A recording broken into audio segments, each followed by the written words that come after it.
हाल ही में आपने सुना होगा भारतीय सेना ने एक नई योजना निकाली है जिसका नाम है अग्निपथ योजना। इस वीडियो में हम समझेंगे कि ये योजना है क्या और इसके दोनों तरफ के परिणाम को जानने की कोशिश करेंगे। मंगलवार जून 14 को भारतीय सेना ने अग्निपथ नाम की एक योजना निकाली। इस योजना को मैं शॉर्ट सर्विस तो नहीं कह सकता, इसको आप ऐसा समझो कि ये एक तरीके का कॉन्ट्रैक्ट एम्प्लॉयमेंट है जो 4 साल तक का है, जिसके बाद कई सारे लोगों को सर्विस छोड़नी पड़ेगी और शायद कुछ लोगों को रख भी ले। ऐसा कहा गया है कि 25% लोग कंटिन्यू करेंगे अगले 15 साल तक परमानेंट कमीशन के अंतर्गत। इस योजना का जो मेन पॉइंट है वो ये है कि हर साल भारत में 40 से 50 हजार लोगों की भर्ती होगी सेना में, जिससे एक तरफ देश में बेरोजगारी कम होगी और साथ ही भारत की सेना में लोगों की कमी नहीं रहेगी। अगर आप देखें, जब कोई इंसान फौज में भर्ती होता है उसका मेन रीजन ये होता है कि वो किसी तरह एक अच्छी लंबी नौकरी करके उस नौकरी से जुड़े फायदे जैसे कि पेंशन, हेल्थ केयर और भी इत्यादि सुविधाएं आसानी से प्राप्त कर सके। तो ये होता है किसी भी सरकारी नौकरी को पाने का मेन गोल। इसको अंग्रेजी में कहते हैं future is secured in government job. और इस चीज को अगर आप इकोनॉमिक पॉइंट ऑफ व्यू से देखें तो सरकारी नौकरी में जो लोगों की सैलरी, पेंशन और अन्य सुविधाएं, इन सब के पैसे कहां से आते हैं? ये आते हैं जनता से टैक्स लेने के बाद। So it is the tax payers money. और फौज की तरफ से जो खर्चा आता है वो होता है रक्षा बजट, यानी कि डिफेंस बजट के अंदर दिखाया जाता है।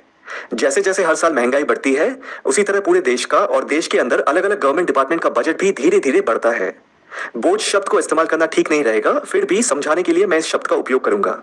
तो इकोनॉमिक पॉइंट ऑफ व्यू से अगर देखा जाए, ये जो खर्चा होता है, चाहे वो डिफेंस बजट हो या रेलवे बजट हो और या फिर कुछ और, ये एक तरीके से देखा जाए तो सरकार के बही खाते के खर्च वाले सेक्शन में आता है, जिसको अंग्रेजी में लायबिलिटी या फिर एक्सपेंडिचर कहते हैं।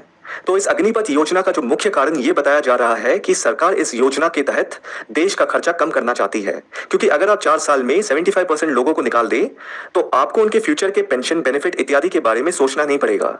सरकार का बहुत सा खर्च बच जाता है और इसके साथ साथ भारतीय सरकार सेना के जवानों की संख्या को बराबर बनाकर रखना चाहती है। तो अगर आप देखें, ये हो गई एक तीर से 2 निशाने वाली बात। लेकिन ऐसा भी कहा जा रहा है कि अगर आप जवान लोगों को 18 साल की उम्र में लेते हैं और 4 साल के बाद उनमें से 75% को निकाल देते हैं 22 साल की उम्र में, तो ये एक तरीके से अन्याय होगा उन जवान लोगों के प्रति जिन्होंने अभी दुनिया मात्र शुरू ही की है। तो अगर आप देखें, ये भी सही बात है।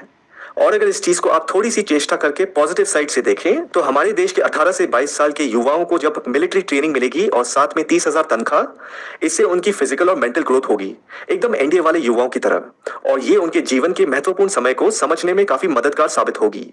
क्योंकि दुनिया में ऐसे कई सारे देश हैं जिसमें कंपलसरी मिलिट्री सर्विस का कॉन्सेप्ट है, जो कि अनिवार्य है, मैंडेटरी है। तो ये जो अग्निपथ योजना है भारत की, इसे भी आप उसी कंपलसरी मिलिट्री सर्विस के साथ जोड़कर देख सकते हैं। लेकिन फर्क ये होगा कि भारत में ये योजना कंपलसरी नहीं है, ये एक वॉलंटरी रूप में, जो कि भारत एक डेमोक्रेसी है, तो इसे वॉलंटरी रूप में एक योजना के तहत देश के सामने रखा गया है।